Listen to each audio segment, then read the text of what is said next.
जय हिंद। स्वागत है आप सबका खुशी ग्रेट लाइफ में। साथियों, आज की हमारी सेशन है कि जेपीसी जो होती है वो क्या होती है, आखिर विपक्ष क्यों इसका मांग कर रहा है और पक्ष क्यों इससे भाग रहा है। इसको लेकर के संसद भवन में ये हमेशा जो कार्रवाई होती है स्थगित हो जाती है।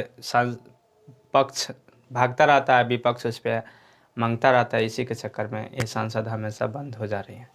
बात करते हैं कि जेपीसी होती क्या है। आखिर जेपीसी मतलब क्या हुआ। ज्वाइंट पार्लियामेंट्री और कमेटी होती है। इसको बात करते हैं कि इसका काम और इसका गठन कैसे किया जाता है और ये कैसे कैसे वर्क करती है। साथियों देखिएगा, तो जेपीसी संसद की एक समिति है जिसमें पार्टियों यानी पक्ष या विपक्ष दोनों की भागीदारी बराबर होती है। जेपीसी के पास वह अधिकार है कि वह किसी भी संस्था या व्यक्ति को या उस पक्ष के किसी भी व्यक्ति को बुलाकर पूछ सकती है। यानी आपने ये समझ लिया कि जेपीसी एक कमेटी है और वो कैसे अपना वर्क को कर रही है कि किसी भी संस्था को बुला सकती है अगर उसको पारित किया जाए कि जिस पर्पज से उसको गठित किया गया है, या व्यक्ति से भी पूछ सकती है या उस पक्ष के कोई भी व्यक्ति अगर उसको उससे संलग्न है तो उसे भी पूछ सकती है। बात करते हैं, देखिएगा आगे फिर जिसको लेकर उसका गठन हुआ है हिडनबर्ग। एक एग्जाम्पल के तौर पे मैं बता रहा हूं और आप समझिएगा। जैसे हिडनबर्ग आपने सुना होगा कि रिपोर्ट आने के बाद गौतम अडानी जो था उनका लगातार विवादों में चल रहा है। कैसे देखिएगा, क्योंकि हिडनबर्ग का जब रिपोर्ट आया तो आप सब जानते होइएगा कि जो अडानी का जो शेयर था हमेशा गिर रहा है। उनकी जो संपत्ति है लगभग अभी आधी से भी कम हो गई है। देखिएगा ये लगातार गिर रहा है लेकिन उसकी संपत्ति आधी से भी कम हो गई। उधर केंद्र के सभी विपक्ष इसे घोटाला बताकर जेपीसी यानी संसदीय समिति की जांच की मांग कर रहे हैं।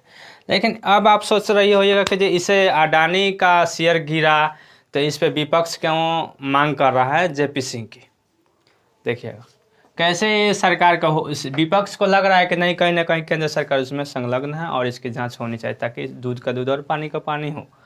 देखिएगा आगे ऐसे में सवाल उठता है कि जेपीसी क्या होती है, इसकी मांग विपक्ष संसद में क्यों कर रहा है।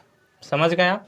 देखिए दरअसल जो संसद होती है ना, संसद के पास कई तरह के काम होते हैं और इस काम को करने के लिए समिति भी होती है। संसद का बहुत सारा काम संसद के समितियों द्वारा ही की जाती है, उन्हें ही संसदीय समिति कहते हैं।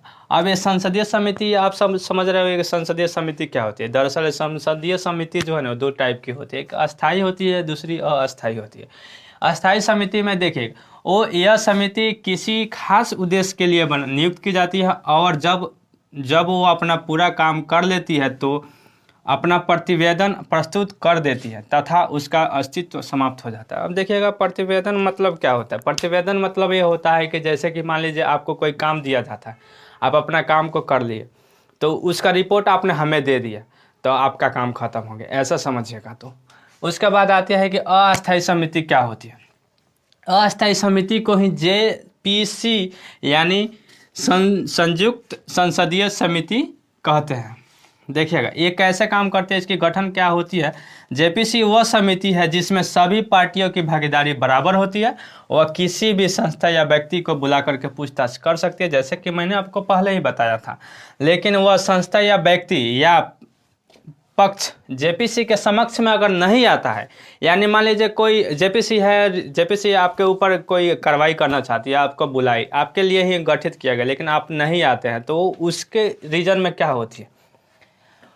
अगर नहीं आते हैं, समक्ष पेश नहीं होते तो उससे संबंधित व्यक्ति या संस्था या पक्ष में लिखित या मौखिक या दोनों तरह की मांग हो सकती है।